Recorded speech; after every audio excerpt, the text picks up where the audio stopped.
Hi, Alex. This is Soraya. Hi, Soraya. How's it going? Good. How are you? I'm doing well, thanks. So, I forgot his name, but other than for presenters, I'm gonna make you a co-host. So when they join as an attendee, if I don't recognize them, will you let me know? Or Yes. if you know how to, you can promote them. If not, you can let me know. Okay, I'll probably just how do I let you know? Email, is that fine? Yeah, Or Skype message? yeah, Okay. yeah. Thank you.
All right, looks like it's just after 6. Alex, are you administrating this evening?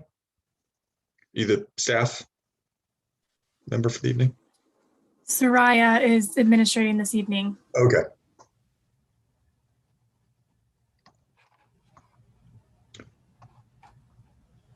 Well, we can go ahead and get started. I'm calling the Design Review Board meeting to order at 6 o'clock p.m. on March the 10th. Welcome to the Design Review Board meeting. All the meeting body members are attending from a remote location. We are holding this meeting virtually, so we'll be doing a public comment a little differently than usual via live phone call.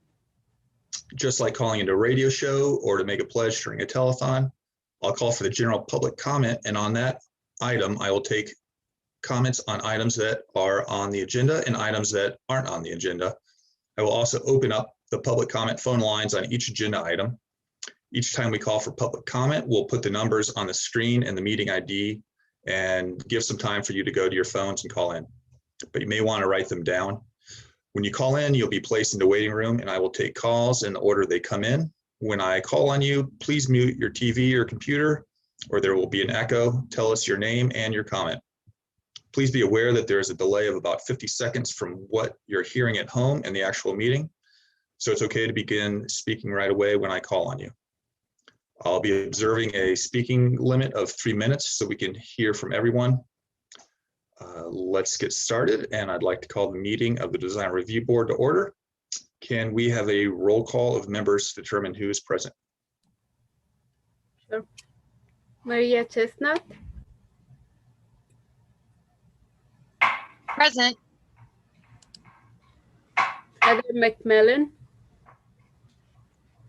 Here. Ryan Top, Present. Ryan Smith, Present. Levi Tain,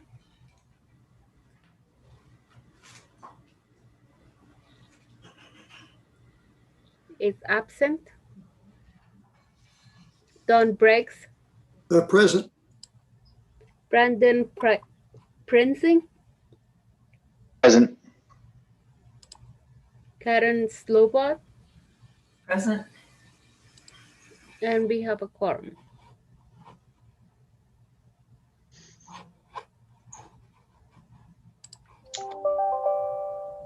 All right.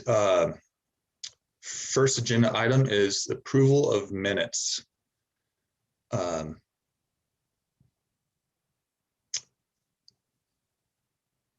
Soraya, do I just open it up for approval?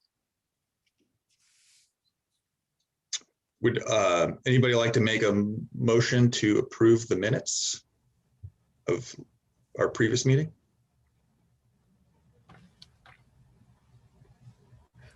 I'll approve the minutes. Do we have a second? Second. All right. Minutes are approved. Next, we will move on to public comment. Do we have any public comments at this time? I'll pause for a moment and give people a chance to call in if you're calling in.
All right, hearing or seeing no public comments, we'll move on the agenda to staff announcements. Soraya, do we have any staff announcements?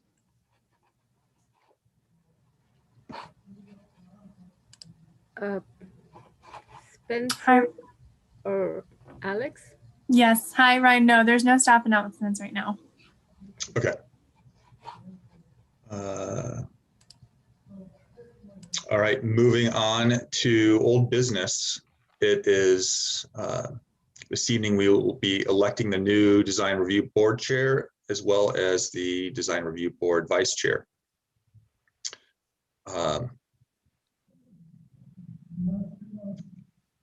Alex or Soraya, can you help me through the process here of how the election, how we actually do the elections?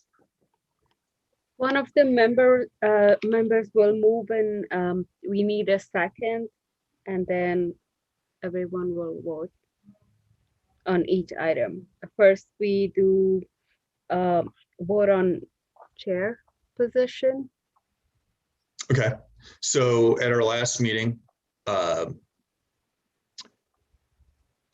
Brandon Prinzing was nominated as chair for the design review board. Do we have a motion to vote on Brandon's election? So I'll move that we elect Brandon Prinzing as chair for the design review board. I'll second it. All right. And staff, do we go through a roll call, or do we, what's the election process? I can do a roll call, or we can do all in favor. Okay. If anyone opposes. All in favor of electing Brandon Prinzing as the new chair for the design review board, say aye. Aye. Aye.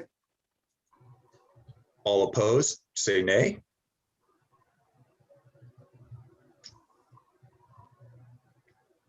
All right. And anybody abstaining? Okay. Then it is my pleasure to welcome Brandon as the new chair for the design review board. Next agenda item is electing the vice chair. Our last meeting, Heather was nominated. Do we have any motions to elect Heather or anyone else? I'll make a motion to elect Heather McMillan for vice chair. I'll second it. Thank you, Brandon. Thank you, Maria. All right. Then all in favor of electing Heather McMillan to the design review board vice chair position, say aye. Aye. Aye. Aye. Aye. All opposed, say nay.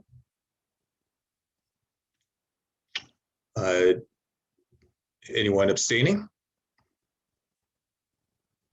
All right, hearing none. I would like to congratulate Heather as the new design review board vice chair.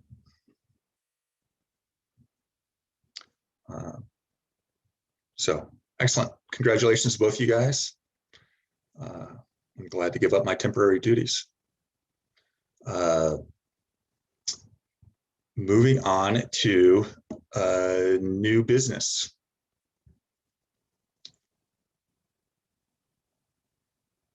Staff, is there any new business other than our comprehensive sign package review for Kent Plaza? That's all we have for this evening. All right.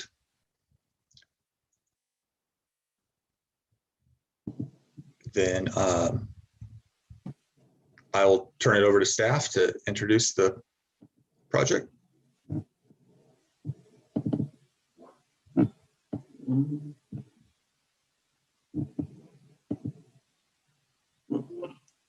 Good afternoon or good evening, Design Review Board members. Before you today is a comprehensive sign package request.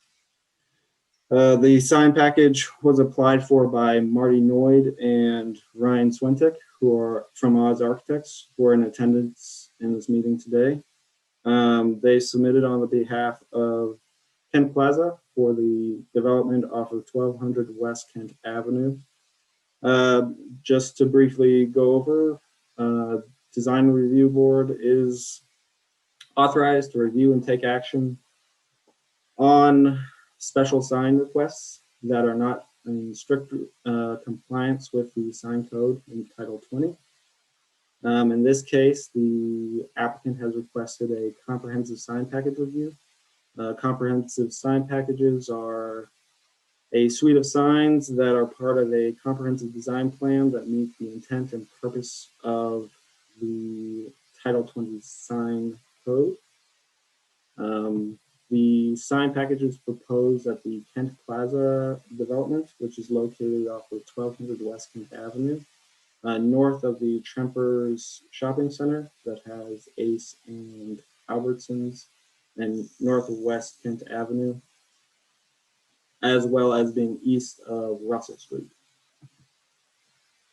The development is located in the C14 or Neighborhood Commercial Zone District and is adjacent to the Design Excellence Typology 1 Overlay District, is adjacent but is not included within. Design Excellence, as you are aware from last month in February's meeting, is an overlay district that governs some of the aesthetic portions of development. And to the west of the C14 district is the RM135 and the R5.5. Both of those are medium density residential zones. The land use designation, as outlined in the growth policy, our Missoula growth policy, is community mixed use. This designation emphasizes a mix of residential and commercial uses that serves the larger community as well as adjacent neighborhoods. Community mixed use areas include commercial, office, retail, financial institutions, professional and personal services. The surrounding uses of this area are compatible with the land use designations outlined in the growth policy. The applicant is proposing 14 signs. Of those 14 signs, 12 will be compliant with Title 20, both in sign type and sign area. Those 12 signs can be broken up into two sign types. The first being a wall or projecting sign, and the second being a window sign. Wall and projecting signs are allocated per a business frontage. Kent Plaza will have 11 business frontages, 4 facing West Kent Avenue to the south, 5 facing the internal parking area, and 2 facing Oxford Street to the east. There are 3 existing signs that were previously approved before application was made for a comprehensive sign package. These 3 signs comply with Title 20, and they are a wall sign for Lookout Throwing Company off of West Kent, a projecting sign for Zootown Laundry, which faces the internal parking lot, and then a second-story window sign facing West Kent for Waddle and Reed. There are 9 proposed non-existent signs as part of this comprehensive sign package. All of the proposed signs, all of the proposed wall signs or projecting signs, I guess to clarify, the applicant has proposed to give each tenant the option of a projecting or wall sign, which is in compliance with Title 20. All signs are proposed to meet the square footage, location, lighting requirements of Title 20 and will be are subject to review. Of the nine proposed signs, 3 will be facing West Kent Avenue and are shown here. The proposed signs are sign 10, sign 4, and sign 3 on each frontage. 2 will be facing Oxford Street, and 4 will be facing the internal parking lot.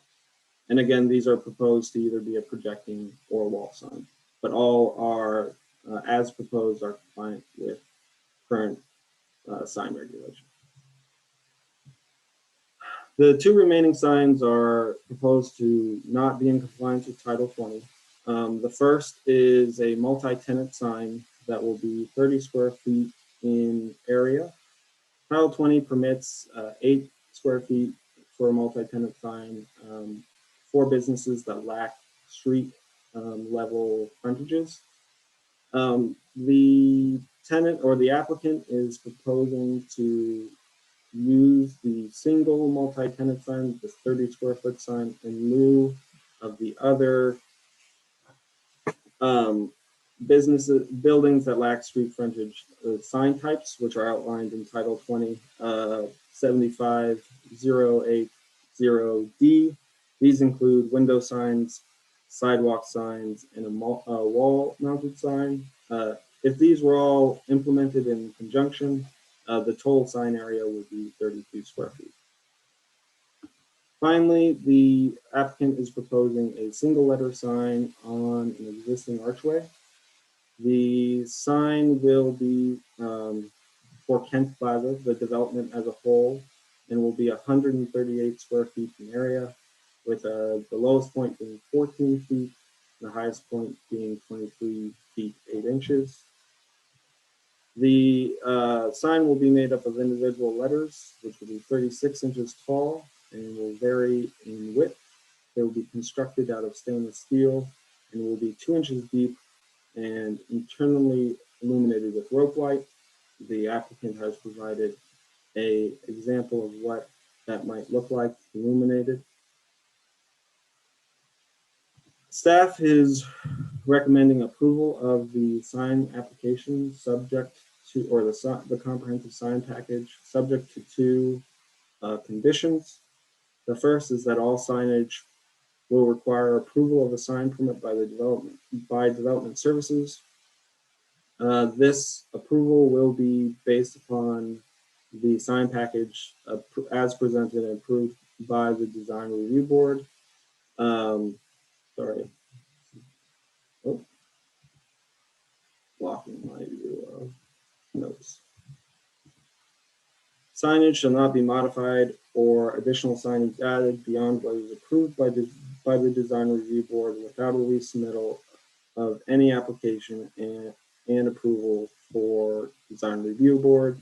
And then the second condition will be that all applicable electrical, building, and sign permits shall be obtained before the signs may be installed. That concludes staff's presentation. As stated earlier, I believe Ryan Swentek and Marty Noyd are on the call to take questions, and I'm available for questions at this time.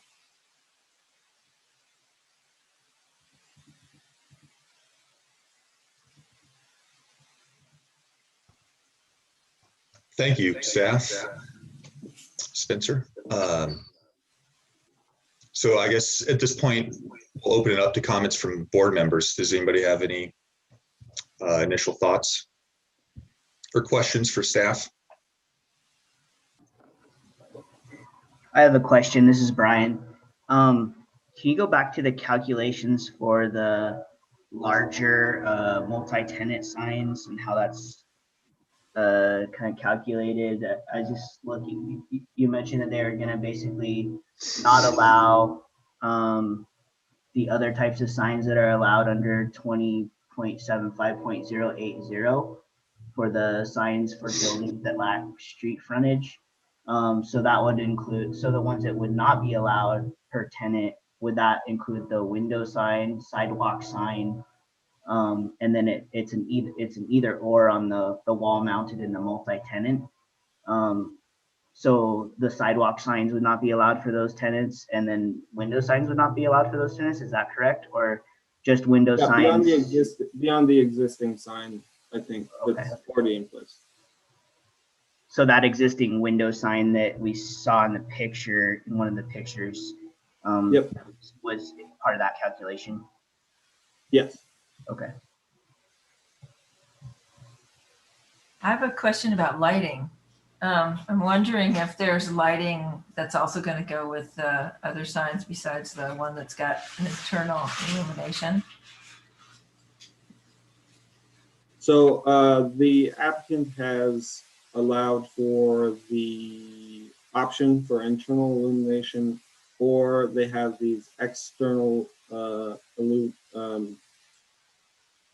external, yeah, I guess, light bars above the signs as shown in these elevations. Okay. And those all appear to be positioned above the sign and downlit, correct? Not uplit? Yes, and then the illumination will be reviewed as part of the sign plan. So I also have a question as to whether the applicants would like any particular, besides, falling into like whether these meet the criteria for the design review board. Do they have any requests for feedback, or do they just want to get through this and get the A-OK? Because if you want any feedback, I do signs professionally for a living, and there's a few things that are sort of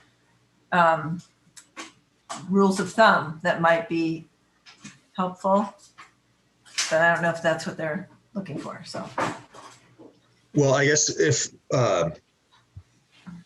is Marty and Ryan, are you guys on the call? Yeah, Right. I'm here. This is Ryan Swentic with Oz Architects. I don't think initially we were particularly looking for feedback. Obviously, I'm always looking for feedback in design just to make sure that we're doing a good job of what we're doing. So if you have feedback on what we have proposed and have something that could make the design better, we certainly would like to listen to this. The purpose was to mostly get the backlit sign on the archway approved, as well as we didn't want to put a building sign per se on the west building. We just wanted to give those two tenants that have a second story space a little bit more sign frontage so that it's visible from the street, because with 8 square feet you really can't see it too well, and this building is visible from Brook Street as well, so trying to view it from that far away, it would just be tough to see. So I think those are the two main points in our bringing this to your attention. cool. Well, maybe there's other business that needs to happen, and then I'll give feedback if you want after that. Yeah, sure, that would be great. Okay. Thanks, Ryan. Does anyone else have questions for the applicant? I don't know if So this going is, back, oh, go ahead. oh, sorry, Brian. So just going back to those two wall signs, exactly how much square footage is the applicant over on square feet? I'm a little lost on sort of the combined tally, and if you could just kind of run through that again so I can make sure I understand that. Yep. Please. So the sign type that that this sign would be under would be a multi-tenant sign for businesses that lack street frontage, and that would be permitted to be 8 feet, as mentioned earlier.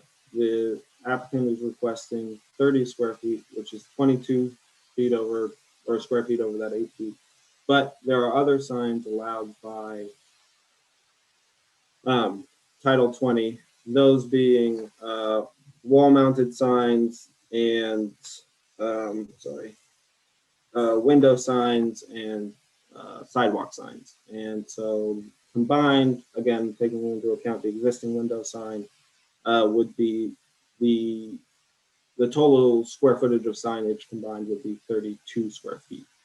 So they're 22 foot over for a multi-tenant sign, but 2 feet under for all those different sign types combined.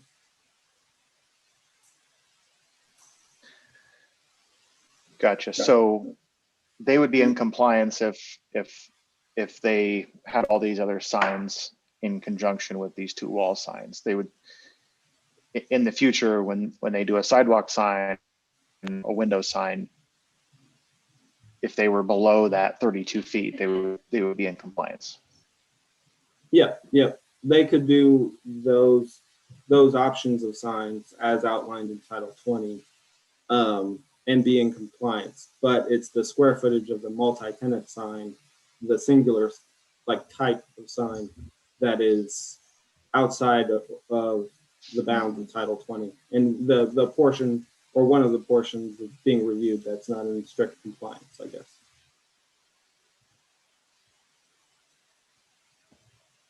Thank you. I have a question for the applicant. Ryan, looking back at the image of the Kent Plaza sign on the arch, and I understand that those letters are all backlit, and that front elevation looked nice at night, but I'm trying to understand what it's going to look like from the back side if those letters are backlit, or if I'm not understanding, if there's an internal illumination that doesn't shine back. Could you explain what that'll look like from the other side? Yeah, of course. So what we're going to do with the stainless steel letters is they're going to have a front and a back. Okay. And so the front stainless steel letter will be mounted on a 3-inch standoff, and that standoff will be mounted to the back letter. And then it will also have basically a 2-inch strip of stainless steel on the sides of each letter, so that the lighting can only illuminate backwards to that plate, and then it will shine off of that plate. So from the back side, you will get much the same effect, I believe, as you will from the front side. Okay. Because there will be a plate on the front and the back for each letter. Okay, and so the sides of the letters are open? No, they have, if you look at this detail here, you see this 2-inch steel plate that basically is mounted around each letter. So we're essentially creating a 3D letter with 1 inch of it being open on the back face of that plate. Okay, so you won't be able to look directly at the bulb. You won't be able to see the bulbs directly. No. Even from the side. Okay. No. Thank you. Yep.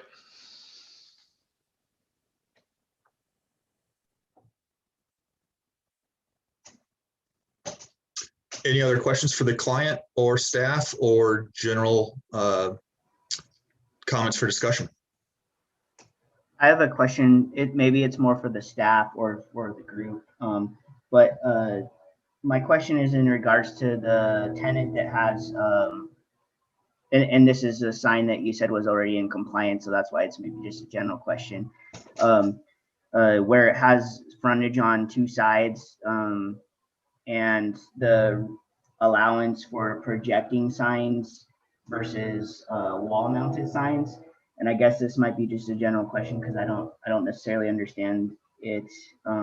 But the projecting sign, it just says 1, whereas the wall sign specifically says 1 per building frontage. And so clarification there, is the 1 projecting sign, is that 1 per tenant? And then the ground side says 1 per parcel. So is the projecting sign just 1 per tenant? Is that how it's viewed, or is it 1 per building frontage? One second, I'll pull pull up the code here real fast.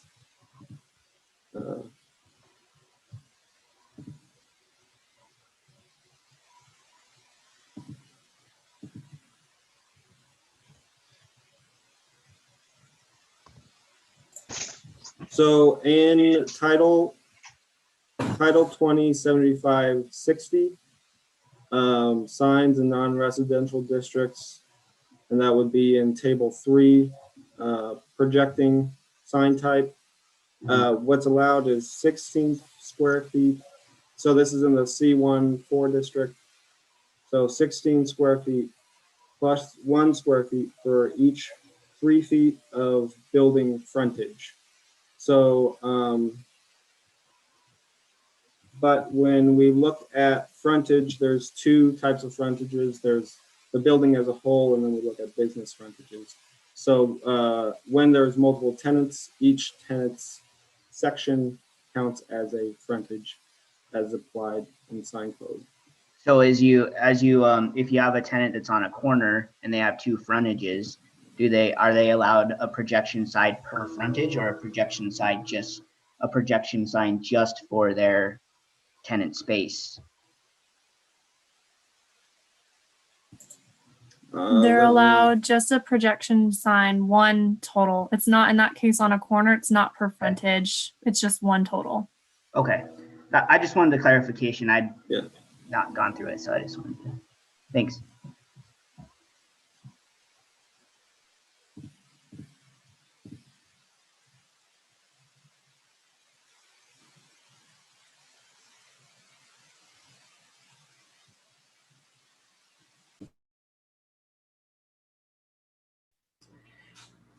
Maybe. I'm actually kind of interested to hear Karen's feedback. Yeah. Okay. I think this is kind of the time for that. Okay. Sounds good. The idea of projected signs, or they're also called blade signs or flag signs. Generally, those are very positive for communities because they create pedestrian-friendly signage. You're on the sidewalk when you see them, and they tend to be smaller and kind of can unify. If you have a group of shops, it unifies the look of everything to have a series of blade signs that goes around the space. So those are considered an addition that's positive. The things to watch out for generally are you don't want cabinet signs, dynamic display, or if it's near a historic area or residential, avoiding internal illumination. Not the kind that we're talking about for the arch, but like a bigger boot, like what's that called? Boot Farm or whatever the name of the company is that's like down the way on Brooks. That's got a kind of pretty big sign. Those kinds of things take away a little bit of the sense of community, or more like village feeling. So depending on where they're located, to avoid those is good. The internal illumination on that outlines the cutout letters for this project is actually a nice feature and will help at night. So those are really popular these days. What people do frequently is they stand them on a surface rather than back them necessarily. And I was wondering if that would be something that you guys might consider, either having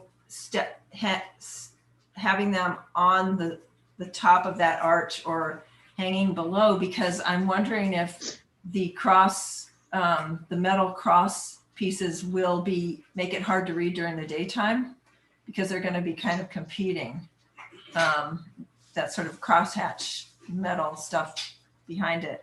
But in general, the signage plan sounds like a good one, and from a design perspective, and it also the articulation of that new project is really nicely put together from a design perspective, and it tucks the parking in. It's got a lot of surface articulation and cladding, and it's with it's the right size for that area. So it's got really, it's going to make a nice addition to that part of the community. I just, the one heads up would be to possibly consider the competition of the back of that arch with those letters. I did another project a while ago. Here, I'm in the Bay Area right now. I did some work for BART, and they ended up with something that they ended up having to change because you couldn't read it very well later on. So that's a little bit of a heads up on that. And the other thing is, when you were talking about putting the 3 signs together with the 30 square foot combo, avoiding internal illumination, or the cabinet signs for that would be good. And one other thing that can give it a little more pizzazz is if you push it out so it's not flat against the building, but it just give it a few inches so it pops out. Giving 3 dimensions to things tends to be a good signage strategy. So those are the pieces of feedback. Yeah, thank you, Karen. I appreciate your comments. Sure. I do think with the sign, with the Kent Plaza sign, what we don't want to have happen by dropping the sign below the arch or above it is we're trying to minimize the visual to just the archway. We don't want it to get too tall or too high. So that's why I think that mounting it, in the center of that archway works the best. The other thing is that the sign letters are going to be a stainless steel. And the back of that truss is a pretty dark color. So we're hoping that contrast between it, I think it's going to be even more of a contrast than what you're seeing in that picture. When it gets up there. So we're, hoping that, that contrast in colors of the metal will allow you to see that sign pretty well, even in the daytime. Although if you have a day like is shown in this picture here, where it's really overcast, I can see how that could potentially, drown out those letters a little bit.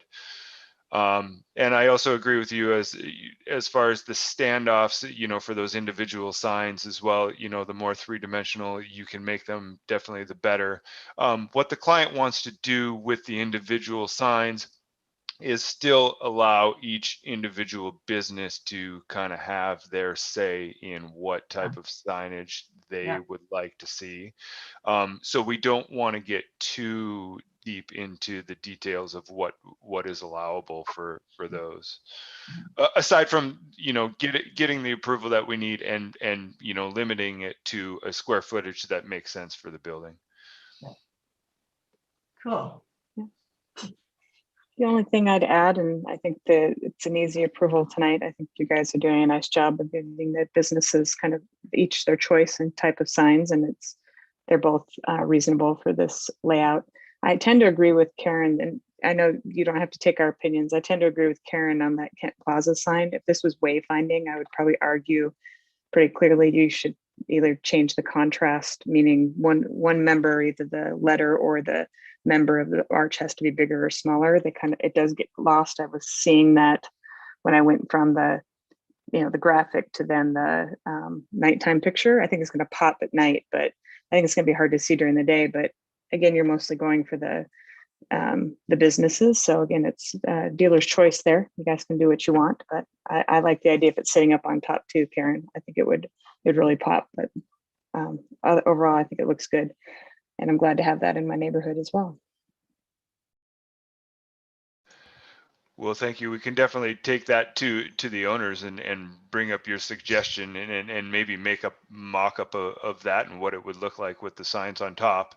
I hadn't thought of that when we were going through the design process, so it would be interesting to see what it would look like with those letters up above. Ryan, I have a quick question on that sign as well. And I'm looking at the dimensions, and the lowest point's 14 feet. I'm assuming you've done your due diligence, but are you guys confident that there's not going to be any delivery trucks or anything that would impede any traffic that needs to get in through there? Yeah, I don't think that we have any issue with that. It's 14 feet at the buildings, but there's also a 3 feet raise in that arch. Gotcha. And that dimension is also from the sidewalks. So the parking pavement is quite a bit lower. So I would imagine it's more like 18 feet at the center of that sign. Okay.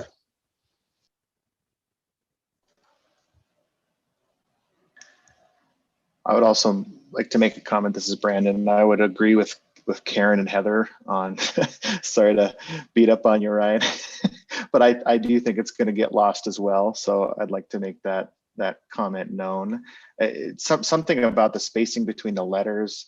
They're either not bold enough, or I'm not a graphic designer, but the spacing between the letters is either kerning or leading. I can't remember, but it just seems like the scale of that typeface and the bracing behind on that archway, I do think it's going to get a little bit muddied, and it's not going to read Kent Plaza at all. And I think even the archway itself and the type as it kind of cascades along that arch, it's a little disorienting. And so I'm wondering, I think maybe Heather, you suggested this, and same with Karen, something maybe on the top I think it would pop a little bit more effectively. And that way you can maybe shrink it a little bit. I don't know if it needs to go all the way across, but those are just comments. And just a question for you again, Spencer, sorry. This sign is how far out of compliant? We're always kind of asking what, in times past when I've been involved in these meetings, we're sort of want to make sure we're not setting a precedent. So can you explain that again? So this sign is not a easy sign to box into our sign code. But the closest thing we have is a projecting sign. So read that. Sorry.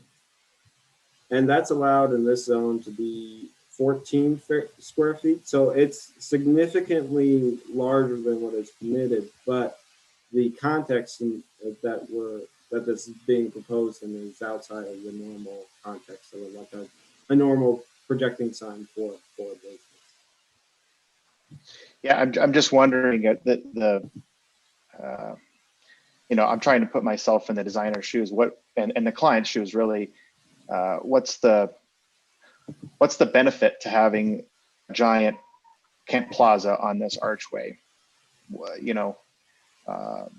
One could argue that it's mainly about the tenants, and whether it's Kent Plaza or not, is that something as a board that we want to approve a sign that's exponentially larger in size than is permitted by the sign code? This comes up a lot, right, Ryan? Yeah. Oh, sorry. You're talking to Ryan Smith there. Ryan Smith, yeah. Yeah. If I could just make one point, and part of the reason why we had shown, the sign letters, kind of within the archway, is we don't want to make this like some overly large, obscure sign. you know, that seems out of scale. We're trying to keep it in scale with the building. And with those projecting signs, you know, typically you're taking the whole square footage of all of the letters together. And that's kind of the reason why we were basically separating out each one of those letters and dispersing it across the sign, so it didn't seem like it was such a large, you know, obvious, you know, we want to make it blend in with the building and still give it some sort of an identification. So if somebody's driving down Brook Street, they can see that archway and, you know, see that that's Kent's Plaza. And if they're looking for their building, they know that, you know, that's where they have to go, because that building, while it is fairly visible from Brooks, is still tucked back from the main corridor there. So, you know, kind of that's the intent of, you know, why we designed it the way that we did. Right, I can see where you guys did that, and I have kind of mixed feelings. I would like to see it on the top of the arch, only just for visibility. But honestly, I navigate via Trempers all the time because it's my neighborhood, and I go to Ace at least 5 times a week. And so I think that this is kind of the same thing. I know how to navigate that part of town because of places like Trempers. And I think if you are looking for the axe throwing, you'd say, oh, it's over at Kent Plaza, you know, that building. And then you could go in and look at those smaller businesses. It's sort of a wayfinding, and I am no sign expert, but I think that might be a way to navigate and locate. So however you guys do it, I think it's good to have Kent Plaza on there as a piece of the navigation point. I, again, don't know how much out of scale or how much bigger than is allowed. So again, I don't want to set a bad precedent either. But I like the intent of it. Yeah, definitely. And I don't want to, you know, I would, you know, be, we could definitely show you what it would look like with the signs on top too, just to see, you know, what it would look like. I just, you know, don't want to give you the impression that we're trying to just disregard the code altogether and you know, just make this big sign and make it out of scale. I just want to, you know, kind of just reiterate that point. Well, and Brandon, to answer your question specifically, it's not necessarily that the size is out of compliance with Title 20. When there's a sign proposed that doesn't fit within our specific sign types, like it's not a wall sign, it's not a projecting sign, it's not a dynamic display. When we as staff can't like categorize it as a specific sign type and then apply code and square footage to it, that's also what triggers design review board. So it's not necessarily like a size out of compliance. We just can't, within our code, classify it with anything. Gotcha. Thank you for that clarification. So to that point, we as a board can offer, I think the job of this board is to offer clear guidance on it when a sign doesn't fit within the mold. We have, you know, we can have an opinion on how big that sign is and what it looks like. And I guess that's why I'm speaking up is does the size of this sign and the breadth of it going pretty much the full length of this archway, is that something we want as a board? And do we collectively think that it looks the best it can look for the community? And I guess personally, I would suggest for conversation something maybe a little bit smaller, and both from a design standpoint and from a wayfinding standpoint. To your point, Heather, I think it would actually be better if it was smaller and more condensed than more spread out and dispersed within this structural archway, because I think the archway itself is sort of you know, it's a fine architectural feature, and when you layer that sign on top, it sort of gets muddied. Yeah, using the architectural element. And then you're right. I mean, it does become a design question because it's not a regular mold. You guys, I don't want to tie you up, and I want to make sure that any process that we're doing is approachable and that we can get you navigated through and to your approvals at a certain point. So I don't want to throw a big wrench in it, but you're right, Brendan, this is when now it's not normal. So let's say, you know, what would be kind of acceptable and proportional and all those things. So I do appreciate, Karen, your opinion on kind of starting the conversation around design, because I didn't think we could go there, but in some senses I think we should, because you're right, it's not a standard packed answer, and it is a precedent. And I might just, I think Brandon brings up a good point. I think we are in a position to have some input on the design if we approve it, because it's currently doesn't meet standards. I'll say in terms of the size, I think it actually does, it adds to creating a pedestrian scale. Overall, I like the development. I think it's nice to see it's kind of an urban type of development along the Brooks corridor. And it gives has a pedestrian friendly feel that most businesses along that corridor do not have. And I think that the arch does kind of create a pedestrian scale and makes the street feel less important. Although I think more my concern would be the legibility that you guys brought up is, I guess, my biggest concern. And I could see that the structure itself getting much smaller with the bracing, and then the letters going on top, which would be less obtrusive as well as perhaps more legible, I think. the structures, the background structure is already built, right? The arch. Yes. Yeah. Yep. Okay. Another option might be to get a type of like, there's all these different kinds of cladding that you can put on your arch. Some of it is semi see-through, like perforated metal and different things like that. And then if that's a relatively light color, and then you can emphasize the lettering by making that a more bold color. So there's a lot of different strategies to just make it read a little bit more clearly, if that is something that you want to do. But I did just bring this up to give you some thoughts, ideas, just from what I've seen happen in the past, but not to discourage, because I think that the lighting that goes around it is a really cool idea, and the fact that it's an arch is a really cool idea. And so and the whole building complex is a really nice design. So just wanted to say, like what Heather said before, to just support you in what you're doing, and just try and help if it can be tweaked a little bit, if that ends up being more like a good piece of advice. That's all. Yeah, thank you for your input, and I do think it's would be worth exploring the lettering being on top. That arch was a big architectural element for the building, and it kind of ties those two buildings together. I'm sure you guys all know what that building used to look like as being one big, large building.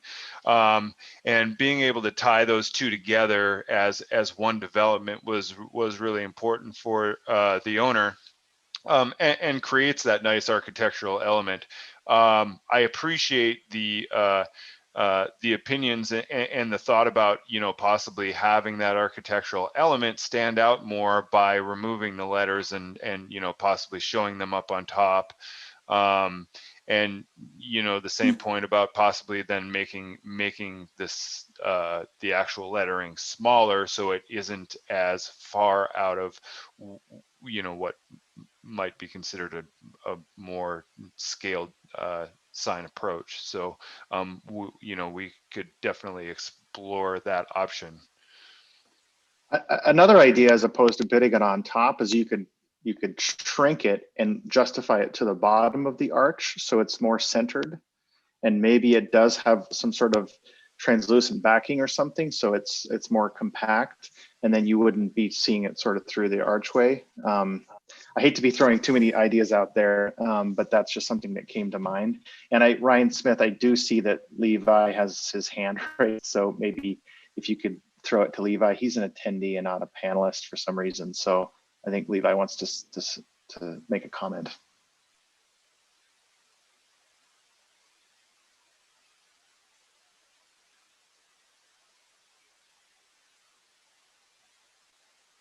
Ryan, I can promote Levi to panelist if you would like. Oh, you did. Okay. I did? Okay, I didn't do anything, but if I he did. is, that's great. Okay. Sorry. So Go back.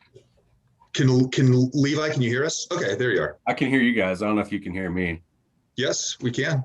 Shoot All away. right. That was weird. I was like trapped in purgatory there. I was just noticing on some of those elevations that some of the letters didn't quite align with the backer, like the structure of the arch.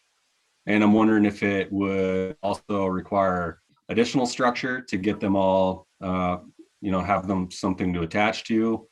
It seems like there's kind of a layer of information that might be missing there. And if we're, so like the L, for example, that's kind of floating in space there. I might just be misunderstanding, but if we're looking to approve something that we don't currently have a standard for, I would want those things to be shown so that we're, you don't see something in the field to attach letters to that we didn't approve. Yeah, the L might have to move a little bit to be more aligned with that vertical column there. I have a question for Heather and Karen and Brandon and everyone else who's kind of chimed in on the arch sign here.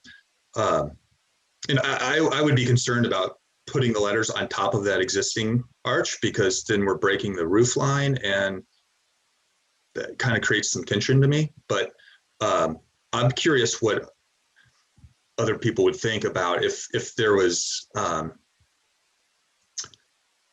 something behind Kent Plaza that smaller than the archway, but big enough to hold the letters, so that there is a backdrop to it. Because I think that's what's creating the legibility issue, is that that there's no backdrop to the sign letters, and then you have this competing geometry of the trusses. And if Kent Plaza was mounted on a thin steel sheet or something behind, then that which was mounted to the trusses, does it, what do you think? Would that help with the legibility issue? This is Brandon. I think that's exactly what it probably needs. And if it shrank by to 30% the size or something like that, I mean, I think you still want it somewhat legible, but I think, this is a fairly large archway, and if it was centered on that arch and say it's 6 feet tall, if it was, 14, 16 feet wide, rather than the 50 feet wide it is now, and it just sort of compressed all together and it became legible, and it was straight across, it didn't go with the arch or something like that, and it was centered within this archway of backing, I think it would be pretty successful, and it would hopefully meet the intent, Ryan, of the design, to keep the archway prominent, and we would be approving something that wouldn't be 138 square feet. Essentially, it would be something much smaller than that. What does everyone think about that? Well, I guess I'd like to hear from the architect, Ryan. If are we? Some of this something that you might consider, or how are you feeling about this as a designer? Yeah, I think ultimately what I want is to create the best product, and that's kind of why you are here as well. We care about what our community looks like and the architecture within it. So I'm definitely, just listening to what you have as far as, suggestions and how we can make it better. And, I guess that's how I view it, is that this is just a discussion on how we can make it better. So if there's a way that we can make it better, I'm definitely willing to try that. I can see how even just having a backer on the span of the letters could make it more legible from a further distance, and also make the mounting probably a little bit easier. And I can also see how maybe just reducing the space within the letters could also help it. So Ryan, oh, go ahead, Karen. Oh, I was just going to say that I have some Pinterest pages which are all about this stuff. So I'll just send you the link at the end of this conversation, and I'll share them with everybody on the Zoom, if that sounds good, because they're fun to look at if you guys want some eye candy. Because there are different solutions that people have come up with already, and so we don't have to invent the wheel. We can do what graphic artists do all the time, which is steal from other people. So anyway, form of flattery, right? Yeah, I'll just share those with you guys if you'd like, because I think there's Karen, that I think that's really kind. I'm going to kind of hold for a second. I'm an architect. I'm also a developer with deadlines and timelines and turnaround. And I want to know, I mean, Ryan, do you have one? I really don't like it when a committee picks apart my design or designs on the fly. So I think you need time if you wanted to play with it, and with sizing, and is it dropped on the bottom bar, is there backing, all the things, the Pinterest things. But do you have a deadline that you're trying to meet that you couldn't take time with your own design and come back to us and then go through an approval? I don't know what we can do as a board, because we meet once a month, and I don't want to hold you up a month if that is a challenge. So I want to know from staff and maybe from you what the best course of action is. Yeah, I think Marty is also on the call, and he might have a better idea of that, as he's more in the everyday contact with the client. About I know they want to get this approved and get it up yesterday, so it's always a matter of timing, but maybe he has something a little bit more insightful to say. Yeah, thank you, Ryan. This is Marty Noyd. I guess our bigger concern for today is if it's even possible to have our first question approved, and we can go back and relook at this. But we have the tenants already in the building on the second floor. So would it be possible to split that approval so we could get the tenant signs up, and then take another look at the Kent Plaza sign and resubmit for next month? If that works for your client and your timeline, I would then ask staff, is that something we can do functionally? Because I don't see why we couldn't do a two-step approval. Brandon, what do you think? I mean, it's staff has to let us know what we are allowed to do. We could also put a condition on a size and a placement and let them, let staff determine an approval. We could put some guardrails on it and let staff do it, or we could do what you said. And yeah, I was trying to decide if I could do the guard bumpers. I mean, I wouldn't want to go too small. I don't know, that's kind of designing on the fly, and that's what I'm trying to avoid. But I also don't want to create timeline issues. Well, I don't think ideally Oz wouldn't have to come back again. I mean, it'd be nice if we could approve this with some language that gives them wiggle room, but yet, if it's as simple as the size of the letters or whether there's backing or not backing, I think that would be a lot more beneficial to the applicant and potentially to staff and everyone's time if we could approve it in a way that meets our guidelines, rather than forcing them to reapply for this and come back. Yeah, that would be much appreciated. I actually like the idea of putting a backer plate behind the letters and maybe condensing those letters a bit so they're a little tighter, even a little bit smaller if we could make them maybe 60% of what they are now, because we still really want that to be like a place in the community that people know about, like Trempers, that it becomes a landmark, I guess. So we'd like it to be readable from Brooks if possible. But certainly we're willing to modify the design. I think you all came up with some really good ideas and comments, so we'll definitely take those to heart. Staff, I haven't go ahead. commented yet on the design, but in general, I would agree as well that I think I wouldn't want you guys to have to come back for it, but I also think that maybe we put some stipulations on it and move forward from that. I agree that if it could pop a little bit more by scale and the backing or whatever, or a combination of those two things, it also will help. I think as it spreads out across, if it condenses, it also will help it read better from far away, in my opinion, because it'll stand away from the buildings. It's kind of has some depth to it there, right?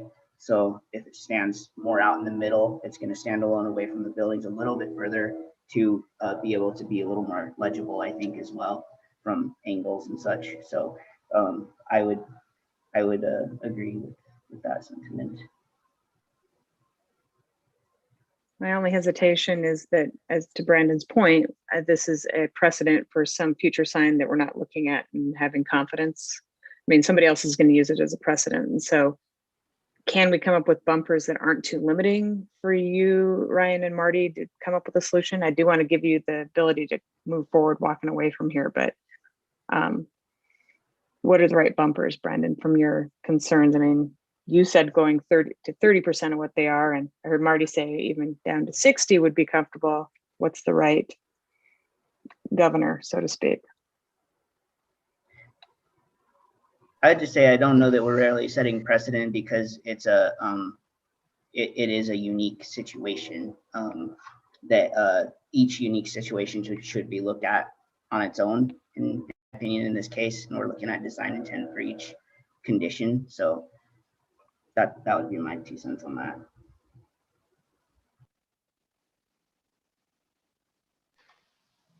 Yeah.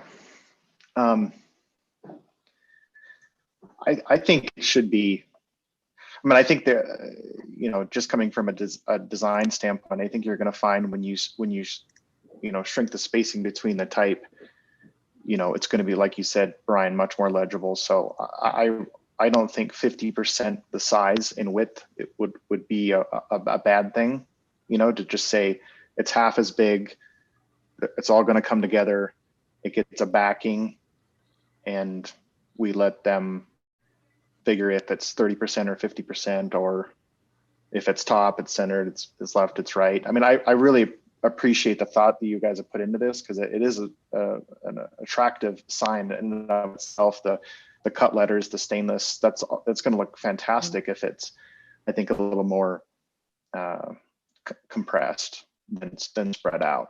And so I mean, I think I would feel comfortable, Ryan Smith, if everyone thought that we could make a motion to set those parameters, 1 being a backing, 2 being an approximate size, width. Yeah, I think those 2 things. To not be overly prescriptive, it could be as simple as requiring a backing panel, and say limiting the size of the letters, say 24-inch max versus 30-inch, or 36 inches, or. Did we see that? Are we requiring a backing? Because one of the options would be not to do that and to put the letters. I just want to give the designers as much flexibility as possible. My question too is, if you did have a backing, because their intent right now would be to see the letters on the back, too when they're lit up, and then that would block it. So would there be a sign essentially on the back of the sign as well, or would you just not see Kent Plaza from the back? Just Well, curious. currently it would be backwards anyways from the Right. back, right? And it's one-way traffic through as well. It So it'd be is. fine to not have that. That's I agree. It would be fine to not have that from the back because it's backwards and because really it's just the parking lot and the alley back there. So I think the most important view is facing south. Is it possible? That makes sense. I just wanted to clarify. And my only question with the size, with limiting the size, I completely understand limiting the size in the width of the overall letters because it does span about 50 feet. But can we do it in a way where we don't have to go all the way? The letters are a 2-foot tall letter and we have a lot of space in between each letter. We can condense it horizontally really quite easily without condensing it vertically. Is there a way that we can maybe keep a little bit of that height with the letters? Maybe not all the way to 3 feet, maybe only 2.5, but maybe not drop us all the way to having 2-foot letters. I guess that would be just my one comment. Could we see the image again?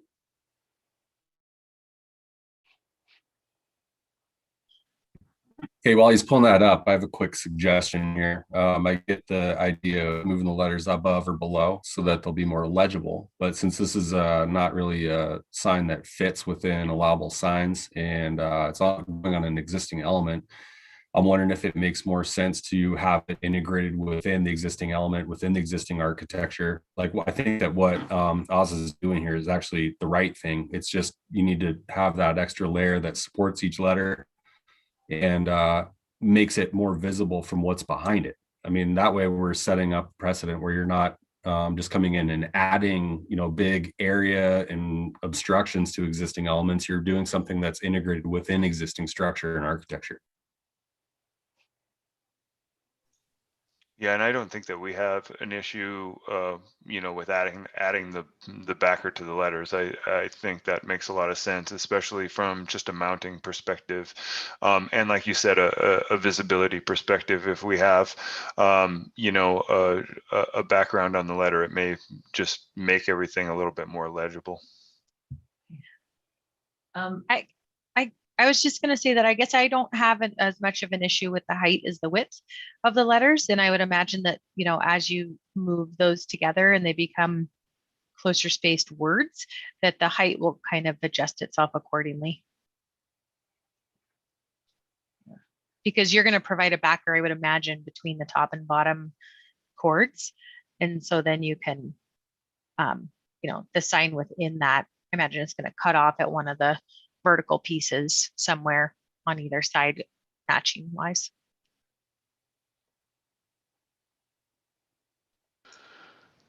Yeah, I think so. If we had a backer, even basically there's 10 even squares within this archway. We could easily keep the lettering within the middle 6. And you're right, the size, the height of the letters would then, probably just be, we may have to scale it down just to make that look right within that space, but we could, just make sure that it's spaced well and reads well. Yeah, I my thought on the backing plate was that it would be floating on the truss cords rather than extend from top to bottom, because I still want to see that truss expressed, above and below the backer plate, and then the sign on the backer plate. So I guess my question in the idea of 10 squares, right? I mean, how many, what percentage of this would we like to see? Because right now it covers about 80%.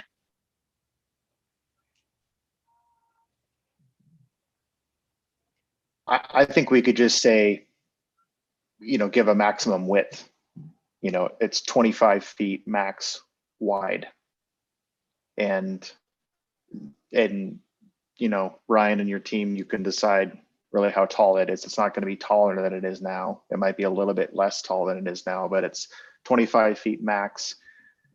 I personally do think the backer is the best solution. So if the applicant agrees with that, I agree with you, Heather. We don't want to be designing on the fly, but if everyone's in agreement at this time and we can kind of work collectively and move forward, say, hey, it should have a backing to read, and it's maximum 25 feet wide. Does everyone, Karen? Well, The only thing I have to say about that is 25 feet wide is only about the middle 4 squares. That's less than half the width of the sign, quite a bit less than half the width of this archway. I'm just not sure that that's enough. Personally, I don't think the size of it is really the issue. I think if you want to make it a little smaller, you could. I think if you make it too small, it will actually not read that beautifully because it'll be the proportions to the larger structure will be a little weird. So, but I think, if you went 20% smaller, that would be about as much smaller as you'd want to go from a design perspective. But bringing that, I think you could get away with that if you bring the letters closer together. Also, another reason that it's not reading that well is the letters are actually kind of thin. And if they were bolded, then it would read better. Also, if they were not stainless steel, but you went with a powder coated color, which that would also give it more pop.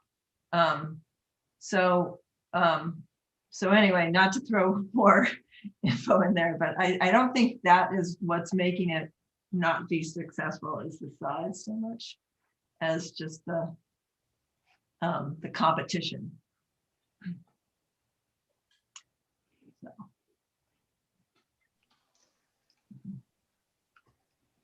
If we condition a backing though, the backing will make it look a lot bigger than it is now. That's for certain, and that's what I'm a little hesitant on, is if it doesn't get a lot or considerably smaller, if you do that backing, it's going to pop a lot more, and it's a question. So again, we're getting into the minutia. Yeah. Staff, what do you need from us? What would be helpful?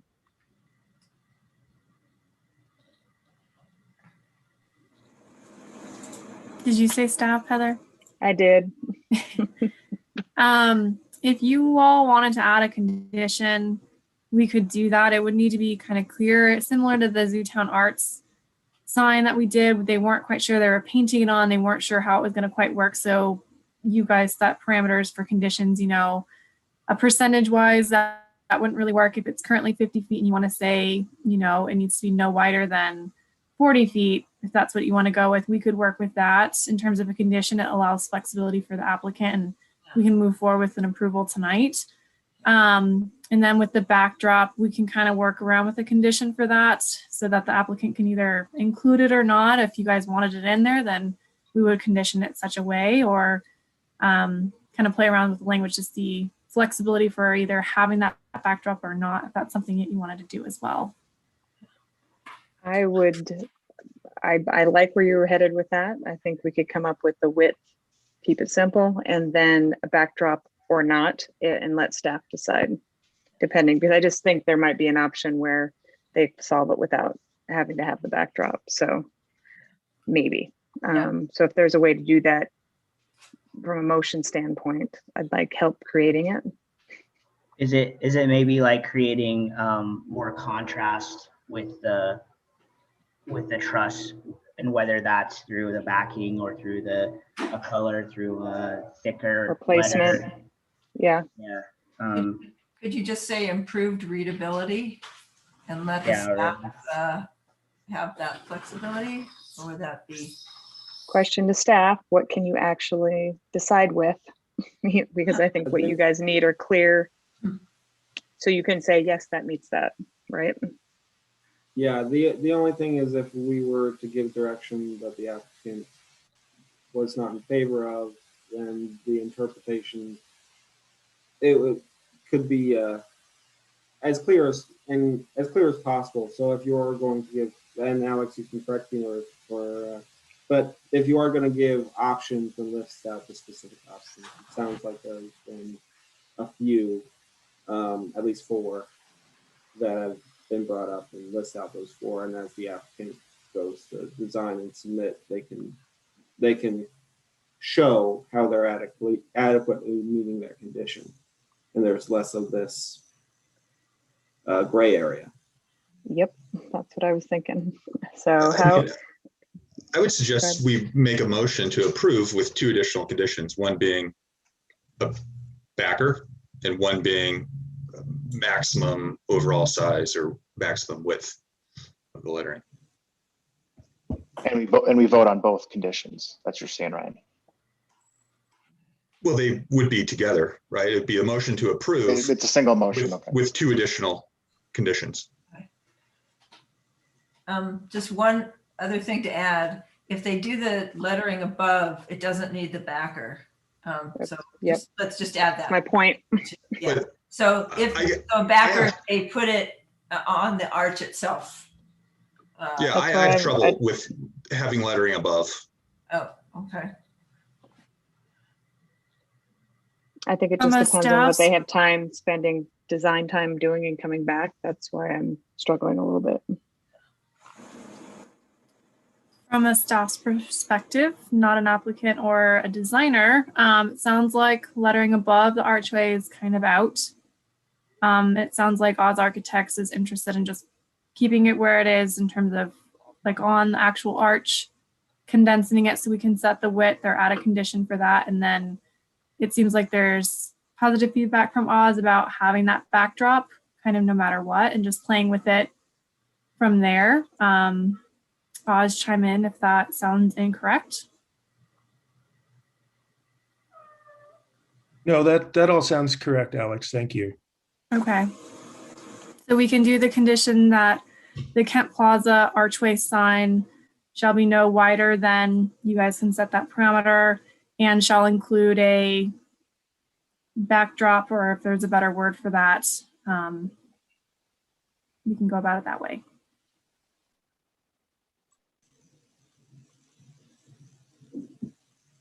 I think if the applicant is in favor of that, I think we absolutely should be, work with them on that. I think that's a good solution. How does everyone else think? I agree. I think from our perspective, that sounds good. I liked Alex's number of 40 feet. I think that gives us enough leeway to make sure that our sign is in the right scale as well. And I think that gives us plenty of width to work with as well. Proportionally, I think that works well for a width as well, looking at it.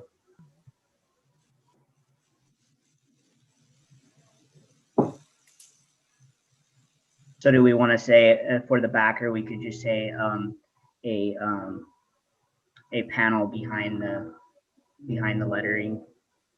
Simple as that. We don't have to specify the material or anything like that. A solid one though. I think it could be like a perforated metal too or something. So I don't think we want to necessarily say what that is. I mean, a panel to provide contrast. Is that enough, staff?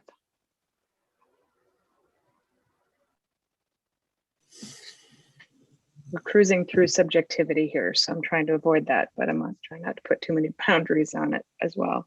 Yeah, I mean, ultimately, in terms of materials and things like that, it's not, I mean, we can add it in there. It would need to be specific. It seems like if we're all in agreement on just some form of a backdrop, unless we wanted to just agree upon a material or something there, yeah, staff won't really have anything to kind of work with that. I think we should leave that creative wiggle room to us as the designers. And just keep it as unprescriptive and general as we can. So we can probably follow the motion that Alex said, essentially, but add our parameters in. Who would like? Can I get away with so moved? Do I have to craft it? It's all up to you, Heather. So the motion, it's not just about this arch. There's other things that need to be approved, correct? So I'm just going to break Robert's rules and talk about this as we work through this. So we're going to move to approve the package with two conditions. One with 40-foot width limitation on the signage and a backdrop. And we have two other recommended conditions that would help to enforce those other two conditions, that they need to get a sign permit before and go through a sign permit review, and all electrical and building permits as well. I have it up on this slide here. Yes, you do. I think. Yeah, I'd like to keep those conditions. Okay. Agreed. So just friendly to amendment, review, Maria? You're still going. Sorry. Okay. And oh no, I was going to say, are you making a friendly amendment to my motion? Oh, I didn't know you were. I broke all the rules. Sorry. So did I. It's messy. That's why there's no structure here. So that's why staff's having a heartburn right now. So, so do you need me to start over? Yeah, I think that might be helpful. Okay, so just to tie it up. Okay, so okay, informal. There's 4 conditions now. Yes. Yes. Okay. So I move that we follow staff's recommendation for approval with the 2 conditions listed and the 2 conditions added by per discussion tonight. Third being a 40-foot width limitation on the signage. And the fourth being requiring a back panel for the lettering. I'll second that.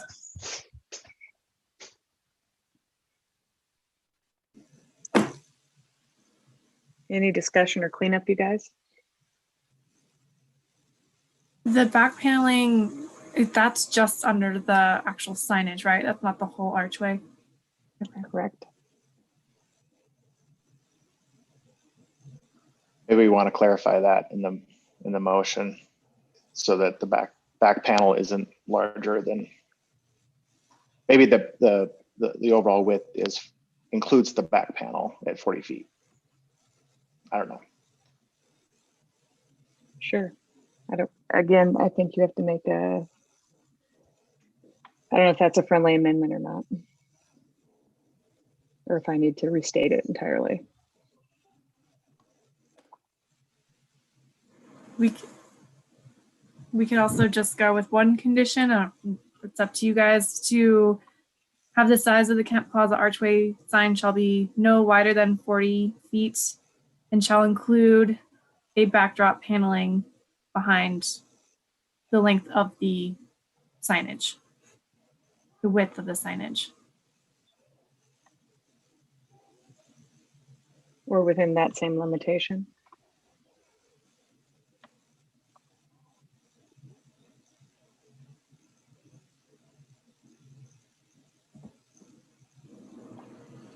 Do you guys want to read it from the top? So what you have documented, and then we can discuss it if we need to. Okay. So the recommended motion is that the board approve the comprehensive sign package for the Kent Plaza located at 1200 West Kent Avenue, based upon the findings of fact and testimony heard at the public hearing. Did we take public comment on this item yet? I don't think we did. Okay, we need to. don't know that we did. Public comment. Did we? That may be my fault. Oh no, we got into discussion. Well, we did. Ryan paused and asked for public comment, and it was silent for a couple minutes. Oh, did we? Well, yeah, at the beginning. Yeah, we did public beginning. comments at the beginning of the meeting. If anything not on the agenda. Is there any? I just want to make sure that.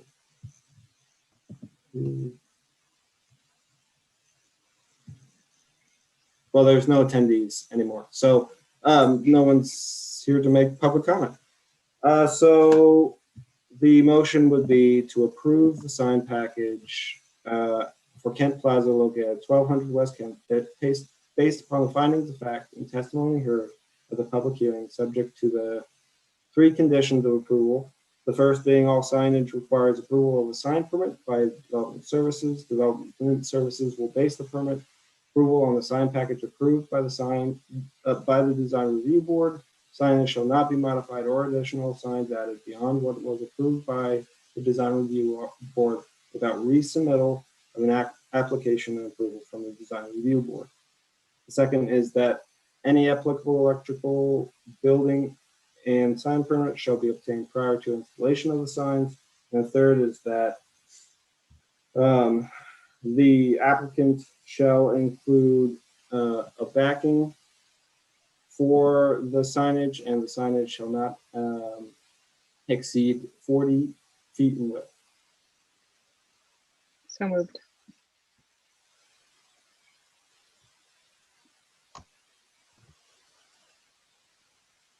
I'll second.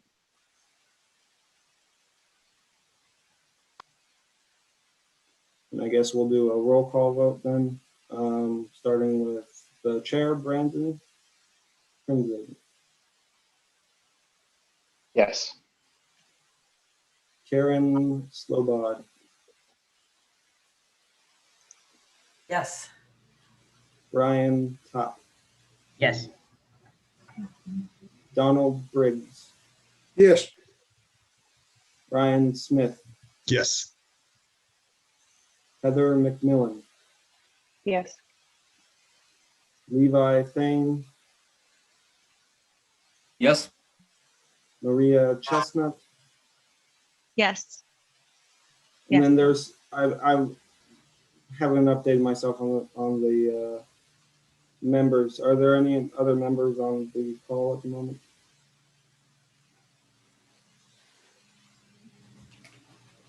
Seeing none, the Design Review Board has approved the comprehensive sign package subject to the 3 conditions as outlined and narrated by staff.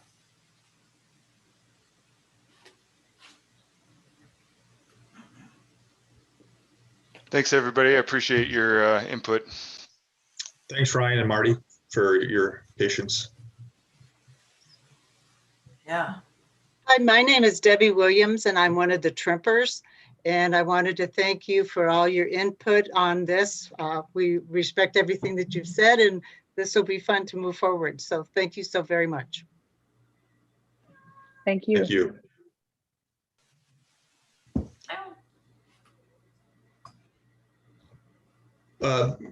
Brandon, since you're now the chair, I'll let you handle adjournment for adjourning.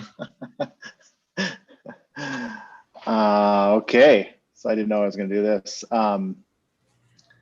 Let's look at the agenda again. Do we have to do anything else? It's just adjournment. Other general comments from board members. Item number 9. I think just for me personally, you know, sometimes these can be a little laborious, and we do need to kind of move things along, and sometimes they're long, sometimes they're short. But you know, these little nuanced design discussions are very important. And as you collectively move through the months through the design review board, we know that you know, we don't want to you know, favor one applicant over another, or make a set a precedent within kind of our jurisdiction or role. So I think some of this debate is really healthy overall. So I just personally appreciate everyone speaking up and as designers, as citizens to better our community. So I'd like him to adjourn the meeting, I suppose, however you say that.